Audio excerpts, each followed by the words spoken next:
Load shedding এর জন্য charger লাইটের পর এখন একমাত্র ভরসা মোমবাতি। তবে আপনি কি জানেন এই মোমবাতির উৎপত্তি ইতিহাস? মোমবাতি তৈরির গল্প অনেক পুরনো। এর জন্মস্থান হিসেবে রোমকে ধরা হয়। তখনকার সময়ে মোমবাতি তৈরি হতো পাইথ দিয়ে।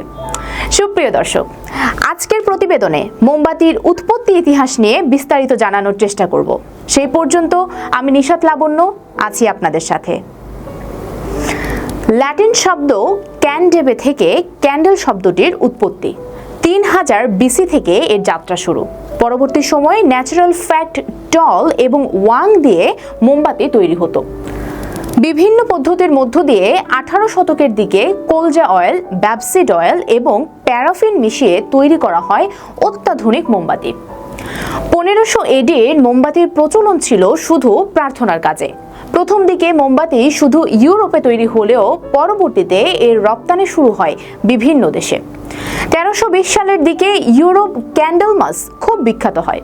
1330 সালের দিকে লন্ডনের ওয়াং ক্যান্ডেলার কোম্পানি মোমবাতি জগতের রাজা হয়ে যায়। তারা 1484 থেকে 1515 সাল পর্যন্ত সব দেশেই মোমবাতি রপ্তানি করা শুরু করে। 1790 সালের দিকে এসে জোসেফ স্যামসন মোমবাতি তৈরির নতুন এক ফর্মুলা আবিষ্কার করেন। তার আগে পর্যন্ত মোমবাতি হাতে তৈরি হতো, আর আজকের এই মোমবাতি এক শিল্পে পরিণত হয়েছে। প্রকৃতিতেও মোমবাতির ব্যবহার জানা যায়। মৌমাছি অদ্ভুত প্রক্রিয়ায় মোম তৈরি করে মৌচাক নির্মাণ করে। ধীরে ধীরে মোমবাতি এক আলোর উৎস থেকে বিভিন্ন ব্যবহারে ছড়িয়ে পড়ে। সমস্ত ধর্মে মোমবাতির আলো এক অপার্থিব শান্তির দূত হয়ে বিরাজ করছে। গৃহস্থালির অগ্নি এবং আলোর উৎস থেকে আধুনিক গৃহিণী ড্রয়িং রুমের শোভাবর্ধনের উপকরণ হয়ে মোমবাতি প্রবেশ করে রাজনীতির আঙিনায়। কিন্তু মোমবাতির ব্যবহারজনিত উদ্ভাবনী গবেষণা আজও বহমান। এখন চীনের তৈরি প্লাস্টিকের কাঠামোতে ছোট ছোট বাতিযুক্ত কিছু চার্জার লাইট দেশের বাজারে আসছে। লম্বা, খাটো, গোল, তেকোনো, যেমন তার হরেক রকম আকার, তেমনি লাল, নীল, হলুদ, সবুজ বিভিন্ন রঙের বাহার। একেবারে নজর কাড়া জিনিস, ব্যবহারও সহজ। বোতাম চাপা মাত্রই ঝলমলে আলোয় আধার বিতাড়িত। একপাশে প্লাগ সংযুক্ত, সুবিধা মতো কোনো সকেট সংযোগ করলে ঘন্টা খানেকের মধ্যে পুরো চার্জ।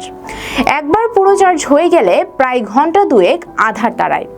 আগুন লেগে দুর্ঘটনা ঘটার আশঙ্কা নেই, দামও হাতের নাগালে। ফলে তাড়াতাড়ি এসব বাতি এখন খুব জনপ্রিয় হচ্ছে মানুষের কাছে। তবে চীনের বাতির রমরমায় অনুপ্রাণিত হয়ে দেশেও এখন এই ধরনের বাতির তৈরির প্রক্রিয়া শুরু হয়েছে। এসব দেশি বাতির গায়ে উৎপাদনকারীর কোনো ভিত্তি নেই। দাম চীনা বাতির চেয়ে কম। জীবনধারায় তাই মোমবাতির জায়গা দখল করে নিয়েছে এসব বিজলি বাতি। প্রযুক্তির সঙ্গে এগিয়ে যাওয়ার প্রতিযোগিতায় হেরে যাওয়া মোমবাতির শেষ আশ্রয় হবে হয়তো কেবল জন্মদিনের কেকের সামনে।